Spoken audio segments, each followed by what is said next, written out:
Hi, this is John again, and I'll be giving you an overview about the interesting series of Liberty Nickels, showing you samples from my personal collection. Liberty Nickels were minted from 1883 to 1912 and designed by Charles Barber. The Obverse features the left-facing classic head of Liberty, and the reverse shows the Roman numeral 5 surrounded by a wreath. Many people refer to them as V-Nickels because of the Roman numeral 5.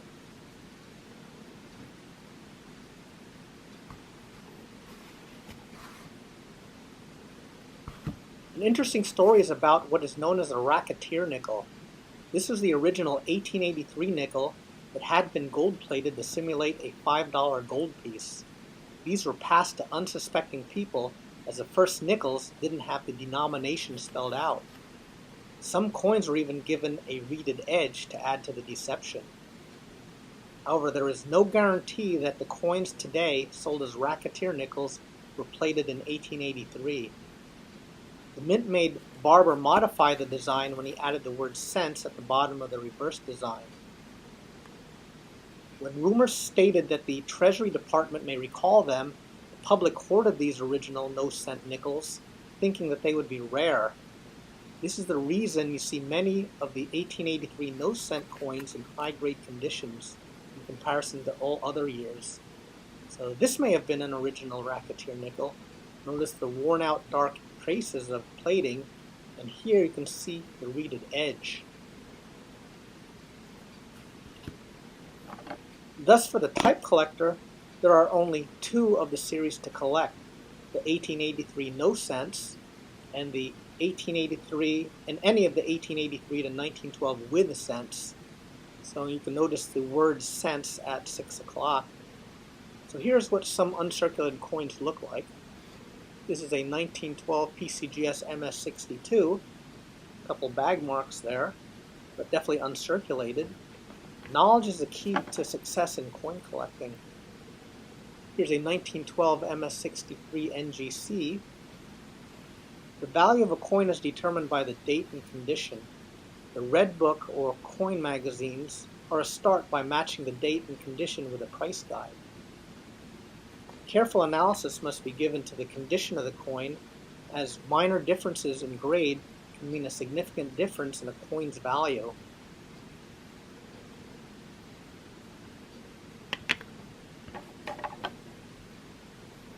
So here's a 1904 PCGS MS63. This one has nice luster, and the stars have a good strike. So mastering the subject takes years of experience and looking through many coins. So one must know how to grade accurately and to avoid problem coins.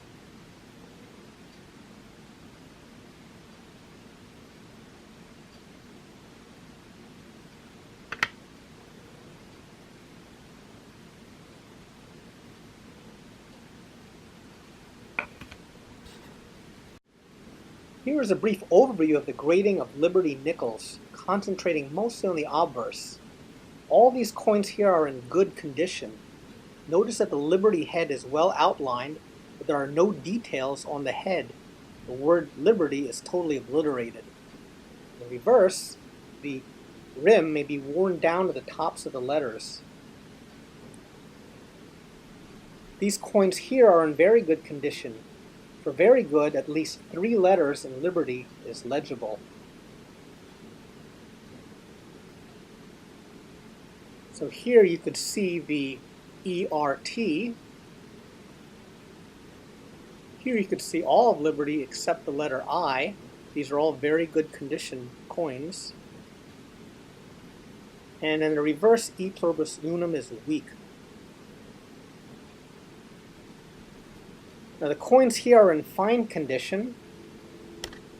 When all the letters in Liberty are legible, including the letter I, this is in fine condition.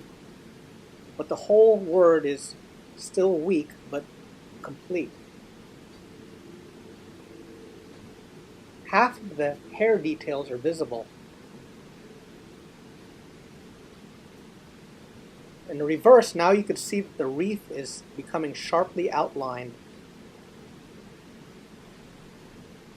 These coins here are very fine. Notice that Liberty is complete and bold.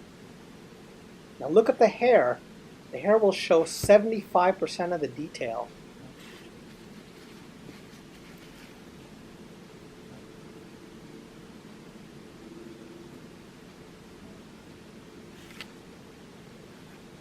Now the reverse of the coin, you should see partial details seen on the leaves of the wreath and in the ear of the corn. Now the coins here are now extra fine. Now notice Liberty is very sharp and bold. All the hair details will be visible, but weak at the high points, namely above the ear and forehead.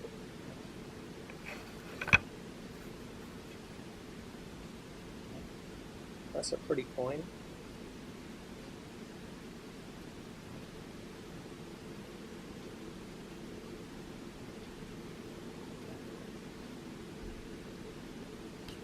Now on the reverse, now we're starting to see some corn grains.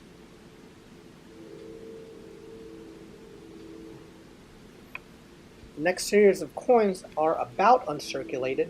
Here you'll only see traces of wear at only the high points of the design. Again, mainly the hair above the ear and forehead. Sometimes you need a magnifying glass to concentrate in those areas. And you should start to see half of the mint luster. The reverse, very slight wear at the highest portions of the wreath.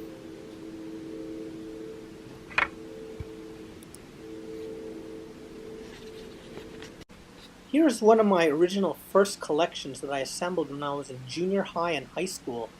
My goal was to complete a set of Liberty Nichols in good plus condition.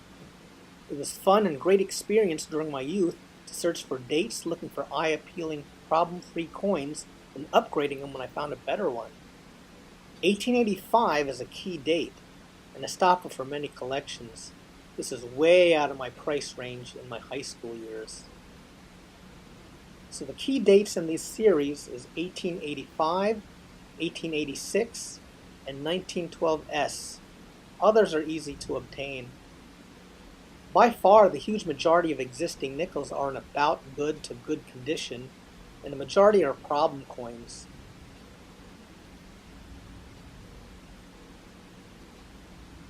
With eBay and coin shops, many problem-free good coin nickels are very easily obtainable.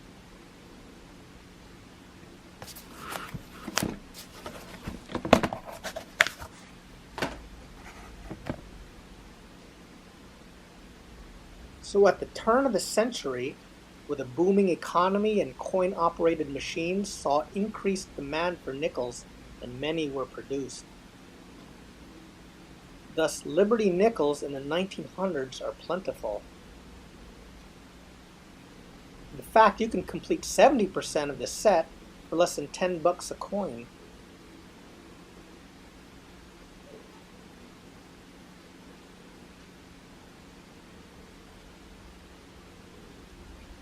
Now, 1912D was the first Denver Mint nickel.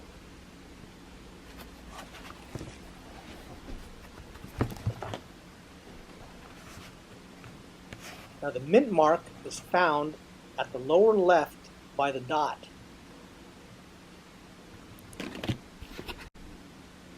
So here's my very fine plus set that I put together recently. Again, at very fine condition. Note that the word Liberty is bold and the hair shows 75% detail.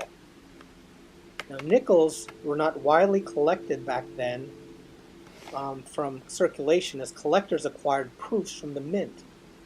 It wasn't until the 30s, with the popularity of Whitman folders, that serious collectors were pulling out of circulation circulated samples. It became popular to fill holes looking at change in circulation. But by then, most were well worn. Now, most V-nickels remained in circulation through the 40s, but worn down to grades about good to good. Stray coins may have been seen in the 50s. The very fine on up became elusive. Very fine about uncirculated are very scarce in relationship to demand, especially when finding problem-free ones in those grades. So I took the challenge to assemble a very fine plus set with coins obtained from dealers, auctions, and eBay. And this collection took over 3 years to build. Now the new focus is on coins being slabbed with third-party opinions. So circulated sets collecting has become less popular and has become a buyer's market.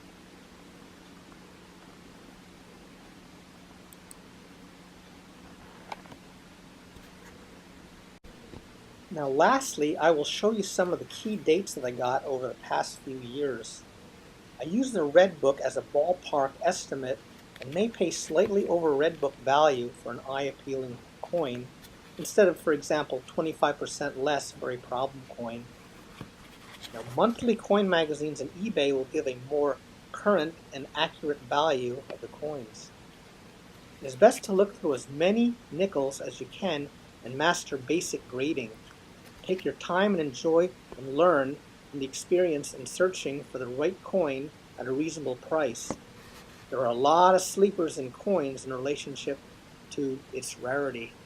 Now, here's an 1886 PCGS, very fine, and this one is worth about $500. That's one of the key dates. Another key date is in 1912S. This is graded very fine 20 by NGC, and this is also worth $500.